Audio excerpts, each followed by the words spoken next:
ஓம் நமச்சிவாய சிவாய நம. அனைத்து தமிழ் உள்ளங்களுக்கும் கனிவான வணக்கங்கள். நாம் இந்த பதிவில் பேர்ச்சி அடைய போகும் சுக்கிர பகவானால் உங்கள் வாழ்வில் ஏற்படக்கூடிய நற்பலன்கள் என்ன என்பதனையும், கெடுபலன்கள் ஏற்படுமாயின் அதன் தாக்கத்தை குறைக்க ராசிக்காரர்கள் செய்ய வேண்டிய பரிகாரம் என்ன, வழிபட வேண்டிய தெய்வம் யார் என்பதனை பற்றியும் விரிவாக காண்போம். இந்த சுக்கிர பெயர்ச்சியால் உங்கள் வாழ்வில் வளமும் நலமும் செல்வ செழிப்பும் பெற்று வாழ்வில் உயரிய நிலையை அடைய எல்லாம் வல்ல இறைவனை உளமாற வேண்டி விரும்பி கேட்டுக்கொள்கிறேன். நிகழும் ஸ்ரீ மங்களகரமான சோபகிருது ஆண்டு தமிழ் மாதம் மாசி 25ஆம் தேதி, ஆங்கில மாதம் மார்ச் 8ஆம் தேதி அன்று மகர ராசியில் இருந்து கும்பராசிக்கு இடப்பெயர்ச்சி அடைகிறார் சுக்கிர பகவான்.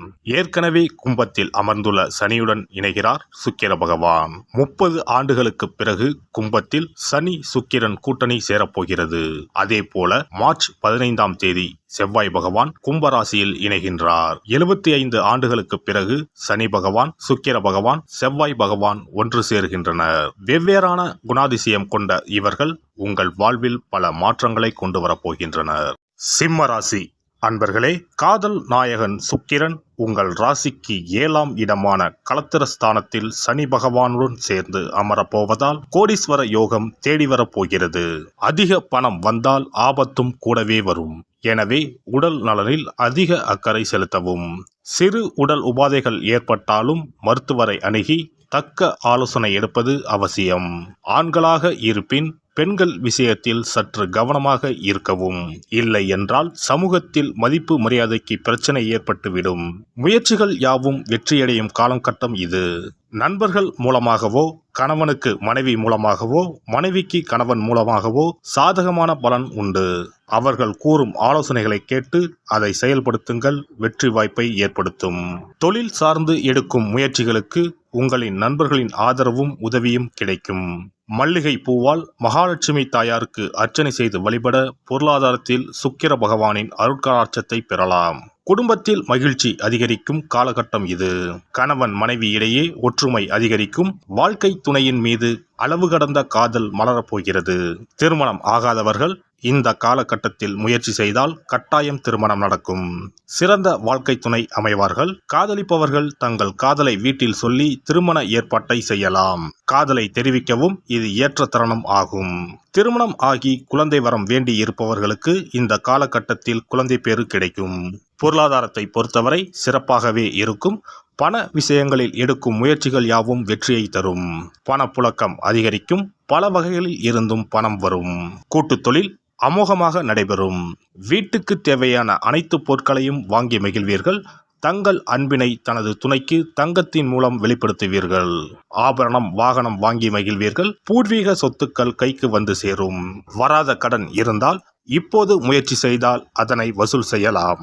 நிலுவையில் உள்ள கோர்ட் பிரச்சனைகளில் சாதகமான தீர்ப்பு வரும். வெளியூர் வெளிநாடு பயணங்கள் அதிகரிக்கும்.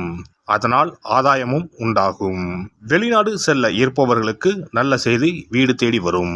பணிபுரிவோருக்கு பணிபுரியும் இடத்தில் தக்க அங்கீகாரம் கிடைக்கும். மேல் அதிகாரிகள் உங்களுக்கு ஆதரவாக இருப்பார்கள். தட்டி பறிக்கப்பட்ட வாய்ப்புகள் தானே தேடி வரும். மாணவர்கள் படிப்பில் அதிகம் ஆர்வம் காட்டுவார்கள். விளையாட்டிலும் படிப்பிலும் முதல் தரத்தை எட்டி பிடிக்கும் வாய்ப்பு இப்போது உங்களுக்கு உள்ளது. நட்சத்திர பலன்கள். மகம் நட்சத்திரம். சக ஊழியர்களிடம் சகஜமாக பேசி பழகுவது நல்லது. பணவரத்து அதிகமாகும். எதிர்ப்புகள் நீங்கி எதிலும் உற்சாகம் உண்டாகும். மன மகிழ்ச்சிக்காக பணம் செலவு செய்ய தயங்க மாட்டீர்கள்.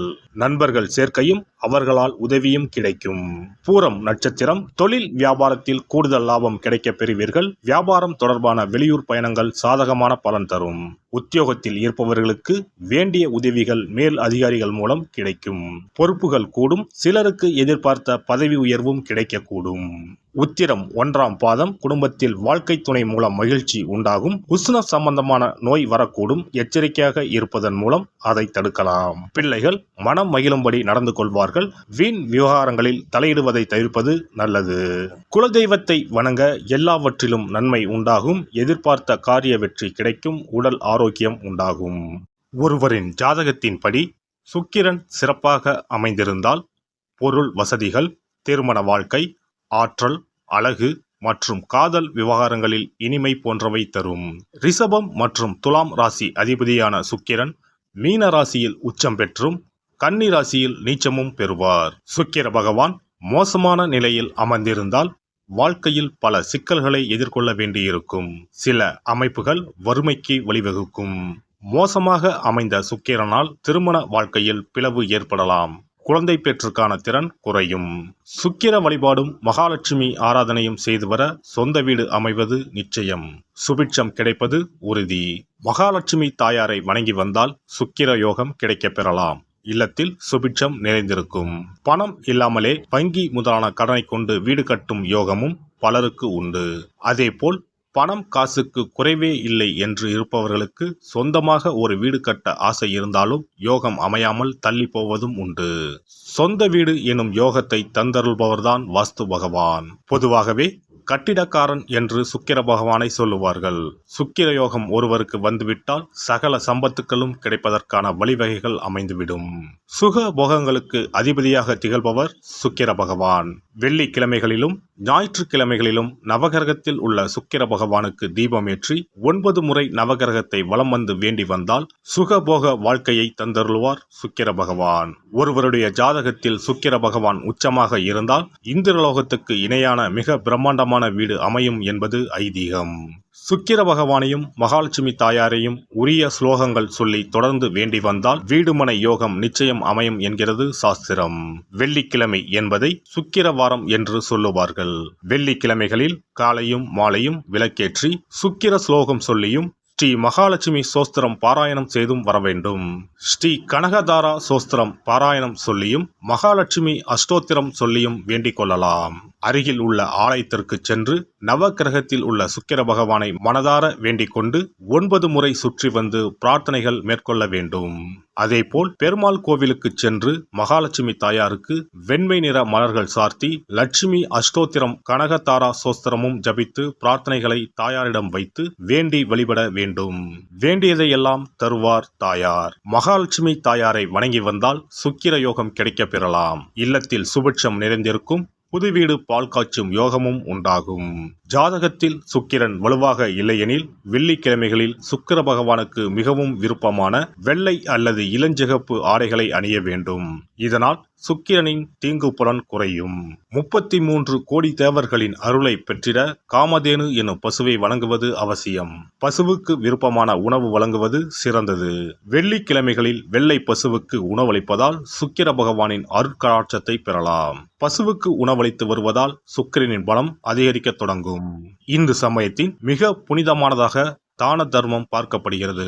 சுக்கிரனின் அருள் பெற வெள்ளிக்கிழமைகளில் கோவிலுக்கு சென்று வழிபட்டு வருவது நல்லது. உங்களால் முடிந்த அளவுக்கு தான தர்மங்கள், அன்னதானம், நன்கொடைகள் வழங்குவது மிக நல்லது. எல்லாம் வல்ல இறையருளால் நீங்களும் உங்கள் அன்பு குடும்பமும் உடல் நலம், நீலாயுள், நிறை செல்வம், உயர் புகழ், மெய்ஞானம் ஓங்கி வாழ்க வளமுடன். இந்த வீடியோ பதிவு உங்களுக்கு பிடித்திருந்தால் லைக் பண்ணுங்க, கமெண்ட் பண்ணுங்க, ஷேர் பண்ணுங்க. மறக்காம சப்ஸ்கிரைப் பண்ணுங்க. பக்கத்துல இருக்கிற பெல் பட்டனை கிளிக் பண்ணுங்க. நன்றி, வணக்கம். ஓம் நமச்சிவாய. சிவாய நம.